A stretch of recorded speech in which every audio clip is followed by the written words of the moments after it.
बाबा ने कहा, मीठे बच्चे, तुम इस ड्रामा के आदि, मध्य और अंत को जानते हो।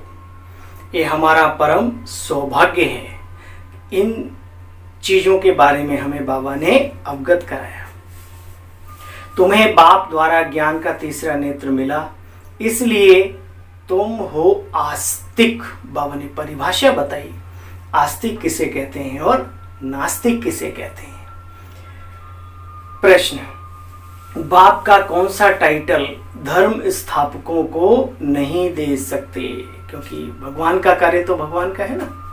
बाबा कहते हैं, बाबा है सतगुरु, गुरुओं का भी गुरु, परम सतगुरु। इसलिए गीता में कहा, हे अर्जुन, मैं इन गुरुओं आदि का भी उद्धार करता हूं आकर के, क्योंकि मैं ही परम सतगुरु हूं।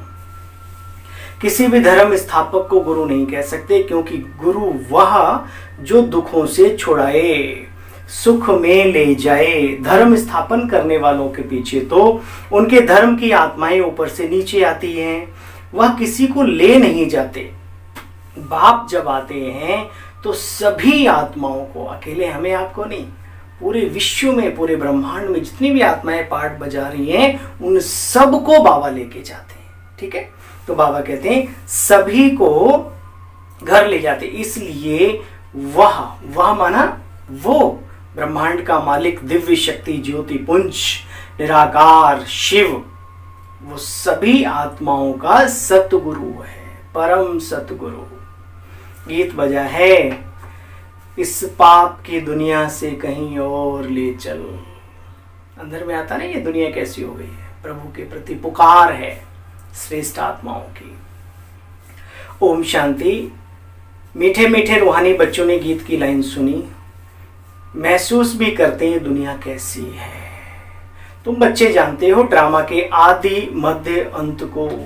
जो नहीं जानते हैं उन्हें नासमझ, या फिर बाबा ने शब्द प्रयोग किया, नास्तिक कहा जाता है। जो रचना के आदि, मध्य, अंत को नहीं जानते, रचयिता को भी नहीं जानते। मानने की बात नहीं, जानना, ये बाबा ने बहुत अच्छे से सिखाया।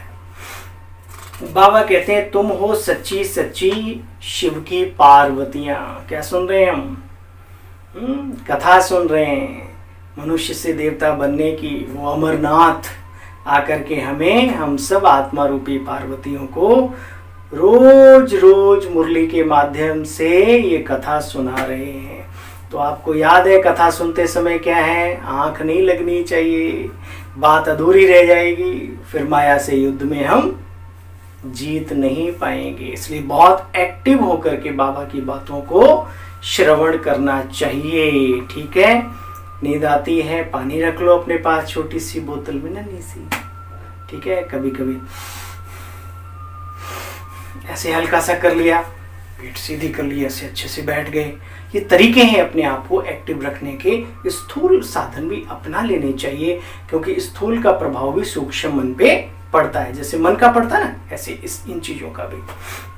बाबा कहते हैं, तुम सब पार्वतियां हो शिव की। शिव बाबा तुमको अमर कथा सुना रहे हैं, जानते हो ना।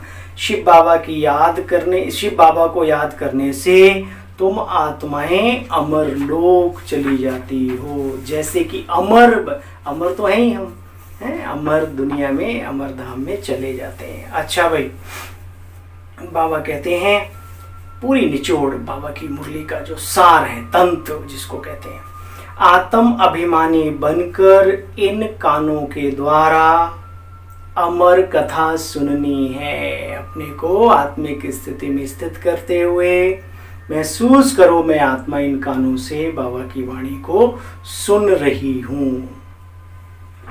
ज्ञान की भू भू कर आप समान बनाने की सेवा करनी है। ठीक है, दुनिया से सीखो। अरे लोग जो उल्ट पटांग लोग होते हैं, उनका नाम नहीं लेता मैं, वो धोती पना कर करके अच्छे खासे को अपने जैसा बना देते हैं, भू भू भू भू करके। तो क्या हम बाबा की बातों को, अच्छी बातों को, मनुष्य से देवता बनने वाली बातों को सुना सुना के क्या हम देवत्व की तरफ नहीं ले जा सकते? कार्य कठिन हो सकता है, लेकिन असंभव कुछ भी नहीं अगर व्यक्ति ठान ले तो। बाप समान नॉलेजफुल ब्लिसफुल बनना है। सोमरस पीना और पिलाना है। क्या पीना और पिलाना है? सोमरस। इधर उधर के चटपटे चने नहीं खिलाने हैं। हाँ, जीभ में स्वाद तो लगता है सुनने के समय और बोलने के समय, लेकिन खराबी कर जाती है वो चटपटी बातें। ठीक है, बाबा कहते हैं सोमरस ज्ञान की बातें ही श्रवण करनी है और दूसरों को सुनानी है। ये बहुत बड़ी सेवा है इस समय पर। माया बहुत आत्माओं को कुछ चक्र में फंसा के बैठी हुई है। अच्छी खासी आत्माओं को ऐसी आत्माएं पहुंचनी मायावी रूप में, उनका सब सत्यानाश कर रही है। ये प्रैक्टिकल है और होता आया है और अंत तक होता रहेगा।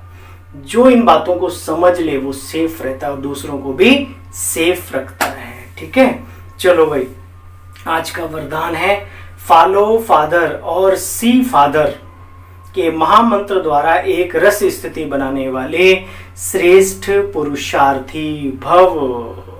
वरदानी बाबा के वरदान का विश्लेषण सुनो। सी फादर फॉलो फादर, ये स्लोगन आज बाबा ने पक्का कराया।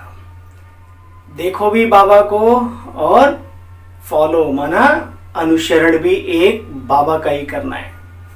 इस मंत्र को सदा सामने रखते हुए चढ़ती कला में चलते चलो और उड़ते चलो, उड़ते चलो। कभी भी आत्माओं को नहीं देखना, क्योंकि बच्चे आत्माएं तो सभी पुरुषार्थी हैं। पुरुषार्थी में अच्छाई भी होती है तो कुछ कमियां भी होती हैं।